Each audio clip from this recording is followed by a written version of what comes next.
Si vous êtes ici, il y a de grandes chances que vous ayez déjà entendu parler du Price-Earnings Ratio, PER. Il s'agit d'une des méthodes les plus utilisées pour évaluer la valeur d'une action. Qu'est-ce que le Price-to-Earnings Ratio, PER? Bien que simple à calculer, le PER est toutefois assez difficile à interpréter. Il peut être riche de sens dans certains cas, et complètement dénué de sens dans d'autres. En conséquence, il arrive que les investisseurs utilisent cet indicateur à mauvais escient, et y donnent plus d'importance que de raison. Dans la présente section, nous présenterons le PER et verrons comment il peut être utilisé en analyse d'action et, surtout, dans quel cas il ne doit pas être utilisé. L'acronyme PER désigne le ratio entre le prix de l'action d'une entreprise et son bénéfice par action, BPA. Comme son nom l'indique, le PER se calcule en divisant le prix actuel de l'action par le bénéfice par action de l'entreprise, PER égale prix de l'action bénéfice par action, BPA. Le PER est souvent calculé en utilisant le BPA des 4 derniers trimestres. On l'appelle aussi le PER glissant. Il arrive également de calculer le PER sur la base des bénéfices espérés pour les 4 trimestres à venir. C'est alors un PER projeté. Bien qu'il n'y ait pas une énorme différence entre les deux,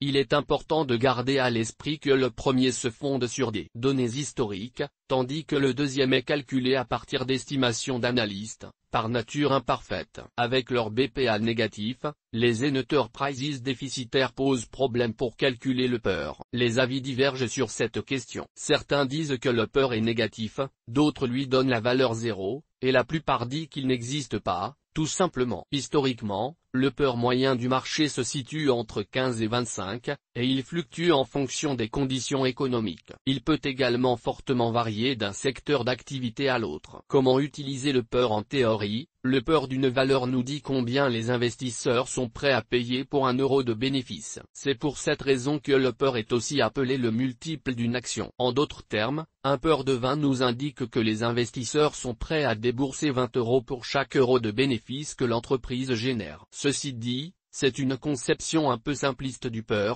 car elle ne prend pas en considération les perspectives de croissance future de l'entreprise. Croissance du bénéfice. Bien que le calcul du BPA se fonde sur le bénéfice des 4 derniers trimestres, le PER représente bien plus qu'une mesure de la performance passée de l'entreprise. Le PER prend également en compte les prévisions de croissance que le marché fait pour l'entreprise. Rappelez-vous, le cours présent des actions intègre déjà les prévisions des investisseurs. En conséquence, il est plus juste d'interpréter le PER comme une mesure de l'optimisme des investisseurs concernant les perspectives de croissance de l'entreprise. Si une enterprise a un PER supérieur à la moyenne du marché ou de son secteur, cela signifie que le marché attend beaucoup de l'entreprise. Dans les mois et années à venir, une valeur avec un PER élevé devra satisfaire les attentes du marché en augmentant ses bénéfices, ou sinon le cours devra baisser. Une action chère ou bon marché? Le PER est un bien meilleur indicateur de la valeur d'une action que son seul cours. Par exemple, toutes choses égales par ailleurs, une action valant 10 euros avec un PER de 75 est plus chère qu'une action cotant 100 euros avec un PER de 20. Cela dit, cette méthode d'analyse atteint vite ses limites,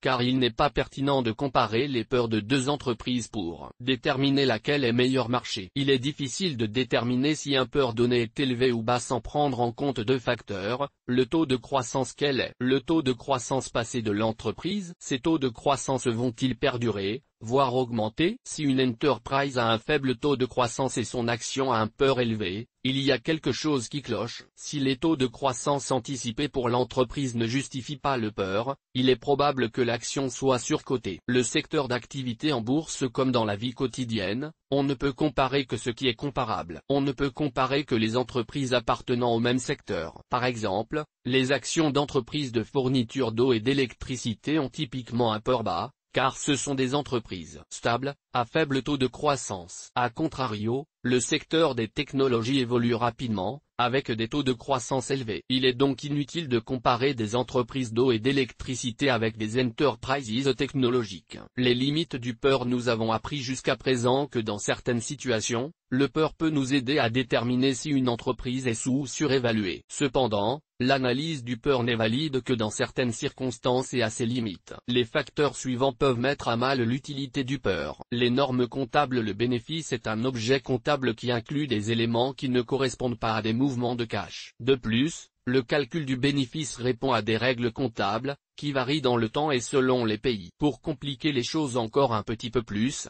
le bénéfice peut se trouver modifié selon la méthode comptable utilisée. Résultat, nous ne savons pas toujours si nous comparons les mêmes types de bénéfices. L'inflation en période de haute inflation, le coût de stockage et les dépréciations ont tendance à être sous-évalués, car le coût de renouvellement des stocks augmente avec les prix. Ainsi, le PER a tendance à être plus bas en période d'inflation élevée, car les marchés voient les bénéfices gonfler artificiellement. Comme avec tous les ratios, il est bon d'analyser l'évolution du PER au cours du temps, mais l'inflation rend notre tâche difficile. Un faible PER ne signifie pas de facto que l'entreprise est sous-évaluée. En effet, cela peut très bien signifier que le marché est pessimiste quant à l'avenir de l'entreprise. En général, le cours des actions chute pour de bonnes raisons. Il se peut que l'entreprise ait abaissé ses prévisions de bénéfices. Cela ne se trouverait reflété dans le PER glissant qu'une fois les bénéfices enregistrés. Dans l'intermède, l'entreprise a pu paraître sous-évaluée.